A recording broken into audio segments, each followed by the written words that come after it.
Quand on parle de protéines, on pense presque toujours aux muscles, à la prise de masse, à la récupération après le sport.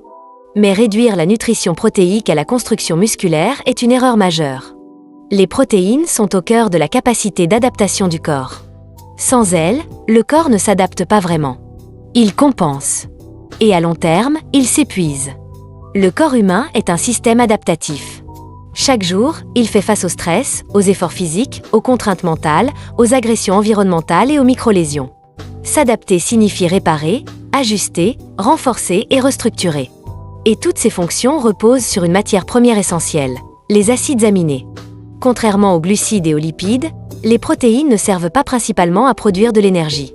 Elles servent à fabriquer des enzymes, des hormones, des neurotransmetteurs, à réparer les tissus, à soutenir l'immunité et à réguler le métabolisme.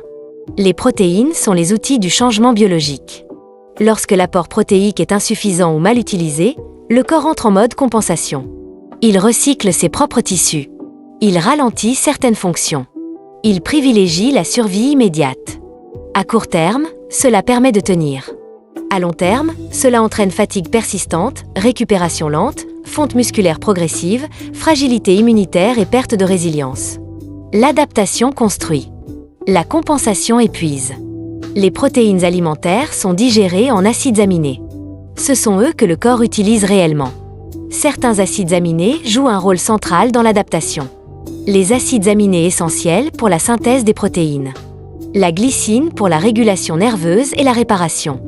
La glutamine pour l'intestin et l'immunité. La proline et l'hydroxyproline pour les tissus conjonctifs. La leucine comme signal de construction. Un déficit même léger sur certains acides aminés peut limiter fortement la capacité d'adaptation globale. Le stress chronique augmente les besoins en protéines.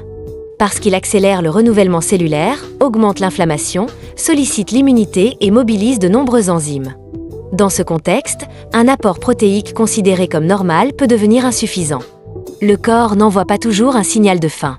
Il envoie souvent un signal de fatigue ou de mauvaise récupération. La vie moderne favorise aussi une insuffisance protéique fonctionnelle. Beaucoup de personnes consomment assez de protéines sur le papier, mais pas assez sur le plan physiologique. Les causes sont fréquentes. Mauvaise répartition des protéines sur la journée. Qualité protéique insuffisante. Digestion difficile. Manque de cofacteurs comme les vitamines B, le zinc ou le magnésium. Résultat, les protéines sont présentes, mais mal utilisées. Les protéines sont également essentielles au système nerveux. Les neurotransmetteurs sont fabriqués à partir d'acides aminés. Sans apport suffisant, la motivation diminue, la concentration baisse et la tolérance au stress s'effondre. Une nutrition protéique adaptée soutient donc aussi l'adaptation mentale et émotionnelle. Augmenter les protéines sans logique n'est pas une solution. La clé réside dans la qualité, la diversité, la digestibilité et l'adaptation au mode de vie. Un excès mal assimilé surcharge l'organisme sans améliorer l'adaptation. Soutenir l'adaptation par la nutrition protéique repose sur quelques principes simples. Répartir les protéines sur la journée. Choisir des sources digestes et complètes. Soutenir la digestion. Assurer les cofacteurs nécessaires. Adapter les apports au niveau de stress et d'activité. Il ne s'agit pas de manger plus. Il s'agit de manger mieux. Avec l'âge, la capacité d'adaptation diminue naturellement. Les besoins protéiques augmentent. Sans soutien adapté, la récupération ralentit, la masse fonctionnelle diminue et la fragilité augmente. La nutrition protéique devient alors un pilier de la prévention et de la longévité fonctionnelle. Les protéines ne servent pas seulement à construire des muscles.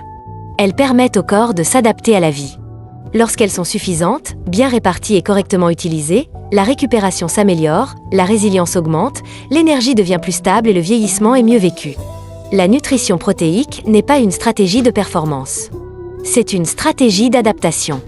Et dans un monde de plus en plus exigeant, l'adaptation est la clé d'une santé durable.